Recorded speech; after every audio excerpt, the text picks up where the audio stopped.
কি কি আমার স্বামীর লাশটা এখানে কি করে এলো? তোমরা কে কোথায় আছো গো?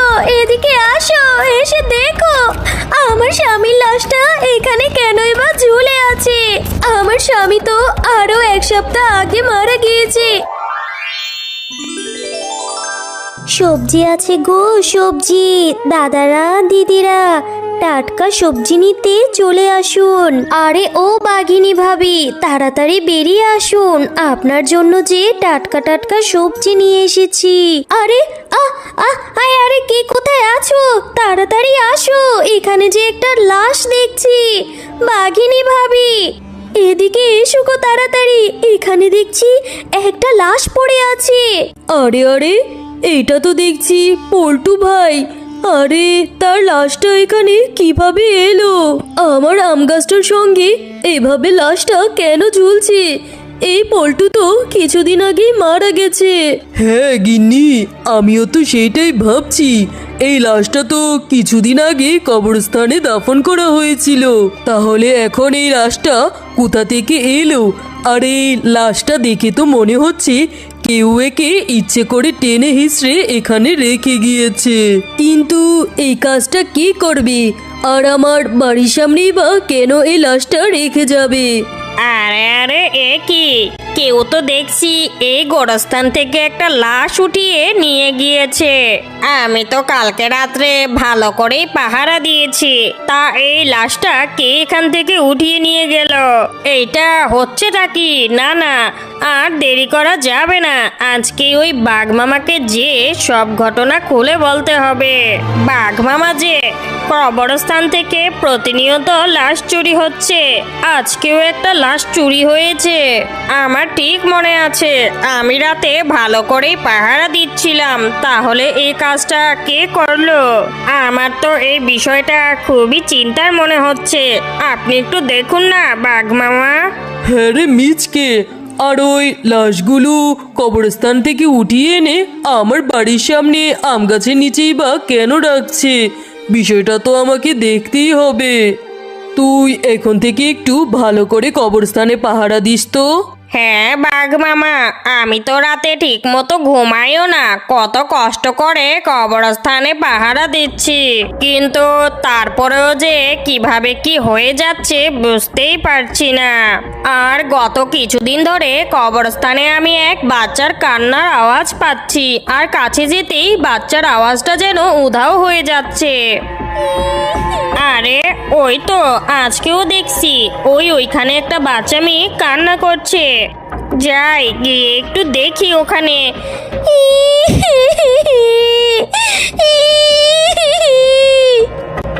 আর তখনই সেই পাহারাদার সেই কবরস্থানের কাছে যায়। আর যখনই সেই বাচ্চাটার কাছে যায়, সে যেয়ে দেখে বাচ্চাটি উধাও হয়ে গিয়েছে। আরে এই বাচ্চা মেয়েটা দেখি এখান থেকে উধাও হয়ে গিয়েছে। কি জানি, মনে হয় আমার মনের ভুল। ইদানিং যে আমার কি হয়েছে, আর এত রাতেই বা একটা বাচ্চা মেয়ে এখানে কি করতে আসবে? বাড়ির সামন দিক দিয়ে যাচ্ছিল, আর তখনই তাদের আম গাছে একটি লাশ ঝুলন্ত অবস্থায় দেখতে পায়। এ কি আমার স্বামীর লাশটা এখানে কি করে এলো? তোমরা কে কোথায় আছো গো? এদিকে আসো, এসে দেখো আমার স্বামীর লাশটা এখানে কেনই বা ঝুলে আছে। আমার স্বামী তো আরো এক সপ্তাহ আগে মারা গিয়েছে, তাহলে কে আমার স্বামীর লাশটা এখানে এনে ঝুলিয়ে রেখেছে? আর এই কথা বলতেই সেখানে কবরস্থানের পাহারাদারটা চলে আসে। আরে বাঘ মামা, আজকেও কবরস্থান থেকে একটা লাশ চুরি হয়েছে, আর ওই লাশগুলো এনেই বা আপনার এই আম গাছের সাথে ঝুলিয়ে কেন রাখছে? আর আমি তো খুব ভালো করে পাহারা দিচ্ছিলাম। হ্যাঁ হ্যাঁ, আমার বোঝা হয়ে গিয়েছে তুই যে কিভাবে পাহারা দিস। তুই যদি ভালো করে পাহারা দিতি তাহলে আর এরকমটা হতো না। বুঝতে পেরেছি, তোকে দিয়ে আর কিছু হবে না। আজকে থেকে তোর সঙ্গে আমিও পাহারা দেব। এরপর কথা মতো বাঘ মামাও পাহারাদারের সঙ্গে গিয়ে কবরস্থান পাহারা দেয়। আর তারা কথা বলতে বলতেই সেখানে এক বৃদ্ধা মহিলা এসে হাজির হয়। ও বাবারা, খুব বিপদে পড়ে তোমাদের কাছে সাহায্য চাইতে এসেছি। আমাকে একটু দয়া করে সাহায্য করো না। আমার নাতিটা অসুস্থ হয়ে ঘরের মধ্যে পড়ে আছে। আমি বুড়ো মানুষ, নাতিনটাকে ডাক্তারের কাছেও নিয়ে যেতে পারছি না, আর আশেপাশে কোনো গাড়িও নেই। তোমরা আমার নাতনিটাকে বাঁচাও গো বাবা। এসো এসো, আমাকে সাহায্য করো। আমার নাতনিটাকে ডাক্তারের কাছে নিয়ে যাও। আরে চিচকে, এই বুড়িমা কি বলছে? ওনার নাতিনটা নাকি খুবই গুরুতর অসুস্থ। এরপর কবরস্থানের পাহারাদার ও বাঘ মামা সেই বৃদ্ধা শিয়ালিনীর পিছনে পিছনে যেতে থাকে। আর তারা হাঁটতে হাঁটতে খেয়াল করে কিছুক্ষণের মধ্যেই বুড়িটা সেখান থেকে উধাও হয়ে যায়। আরে বাঘ মামা, দেখলে তো এই বুড়িটা হঠাৎ করে উধাও হয়ে গেল। আমার যে এবার ভীষণ ভয় করছে। আপনি চলুন না, আমরা সে কবরস্থানে ফিরে যাই। তাড়াতাড়ি চলুন। আর সেখানে গিয়ে দেখতে পায় বুড়িমার এক ভয়ঙ্কর চেহারা। তারা সেখানে গিয়ে দেখে বুড়িমা সেখানে বসে বসে কবর খুঁজছে। আরে এই বুড়িমা তো দেখছি আমাদেরকে দূরে নিয়ে ফাঁকি দিয়ে এখানে এসে লাশ চুরি করছে। এই বুড়ি কি তাহলে লাশ চোর? আমি প্রতিশোধ নেব। আমি প্রতিশোধ নেব তোর বউয়ের উপর। তুই কি জানতে চাস আমি কেন এটা করেছি? সেই দিন তোর বউ অনেক অন্যায় করেছিল আমার আর আমার ছোট্ট নাতনিটার সাথে। তোরা কি শুনতে চাস সেই দিন ঠিক কি হয়েছিল? আমার সেই ছোট্ট নাতনিটা সেই দিন তোর বউয়ের আম গাছ থেকে একটা আম পেড়ে খেয়েছিল।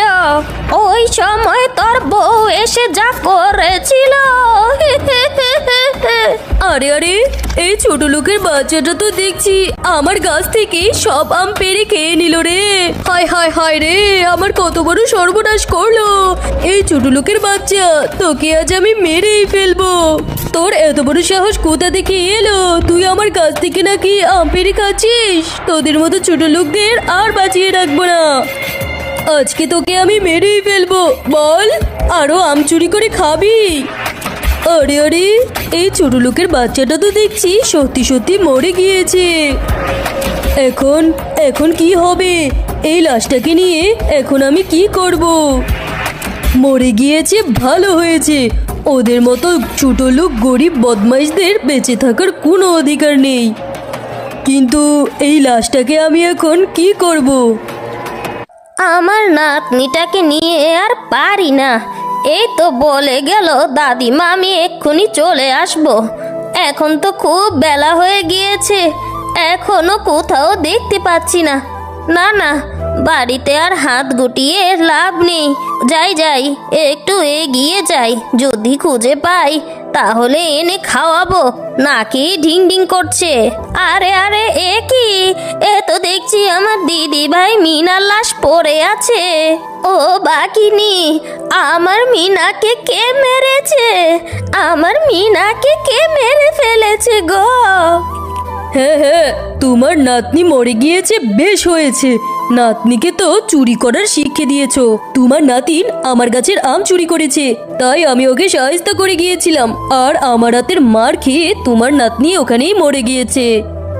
আর এই বিষয়টা ধামাচাপা দিয়ে রাখবে। যদি গ্রামের অন্য কেউর কানে শুনি এই বিষয়টা, তাহলে তোমাকেও নাতনির কাছে পাঠিয়ে দিব। হ্যাঁ। আরে বাঘিনী, তুমি এইটা কি বলছো? তুমি আমার নাতনিটাকে সামান্য একটা আমের জন্য মেরে ফেললে? তোমার গাছের না হয় একটা আমি খেয়েছিল, হ্যাঁ, সেজন্য কি আমার নাতনির জীবনের থেকে কি তোমার গাছের আম বড় হয়ে গেল? আমি তো তোমাকে ছাড়বো না বাঘিনী। আমি তোমাকে পুলিশে দেব, তোমার বিচার হবে। আর এই কথা শুনে শয়তান বাঘিনী বৃদ্ধার মাথার উপর একটি ইট ছুঁড়ে মারে, আর সেই ইটের আঘাতে বুড়িমা সেখানে পড়ে সেখানেই মারা যায়। আরে আরে, এইটা কি হলো? এই বুড়িমা তো এখানে পড়ে মারা গেল। এখন কি হবে? এখন তো পুলিশ এসে আমাকে ধরে নিয়ে যাবে। এক্ষুনি আমাকে কিছু একটা করতে হবে। এই লাশ দুটোকে আমাকে লুকোতে হবে। এরপর তোর শয়তান বউ আমাকে আর আমার নাতনি লাশ ওই আম গাছের নিচে পুঁতে রেখেছিল। হ্যাঁ বুড়িমা, তোমার কথা শুনে আমার খুব খারাপ লাগলো। সত্যি আবার বউ তোমার আর তোমার নাতনির সঙ্গে খুব খারাপ করেছে। কিন্তু তার প্রতিশোধ নিতে চেয়ে তুমি এই কবরস্থান থেকে রোজ রোজ লাশ কেন চুরি করে নিয়ে যাচ্ছ? এটা তো ভালো কাজ নয়। তুমি চাইছোটা কি আমাকে বলো, আর আমি আমার বউয়ের উপযুক্ত শাস্তি দেব এই অপরাধের জন্য। আমি তোর বউকে মেরে ফেলবো। আমি তোর বউয়ের লাশ চাই। তোর বউকে আমি উচিত শিক্ষা দেব। বুড়িমা, তুমি যা চাইছো তাই হবে। আমি আমার বউকে সর্বোচ্চ শাস্তি দেব। তবে তুমি আমাকে কথা দাও, তুমি আর এই কবরস্থান থেকে লাশ উঠিয়ে নিয়ে যাবে না। আর কালকে সকালে তুমি আমার বাড়ির সামনে আসবে। তোমার সামনেই আমি আমার বউকে উচিত শিক্ষা দেব। তোর বউকে আমার কাছে ছেড়ে দে। আমি তোর বউকে মেরে ওর রক্ত চুষে চুষে খাবো। এই নে, তোকে আমি আগুনে জ্বালিয়ে দিলাম। বুড়িমা, আমাকে মাফ করে দিন। আমি যে আপনাদের সাথে অনেক অন্যায় করেছি।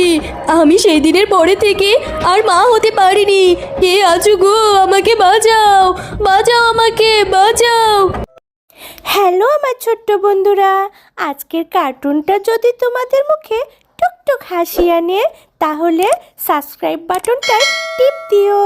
লাইক দিতে কিন্তু ভুলবে না, ওটা দিলে আমি খুব খুশি হই। আর নতুন নতুন মজার কার্টুন দেখতে চাইলে বেল আইকনটা টিং টিং বাজিয়ে দিও। ভালো থেকো, হাসি খুশি থেকো। আমি আবার নতুন কার্টুন নিয়ে আসছি তোমাদের জন্য।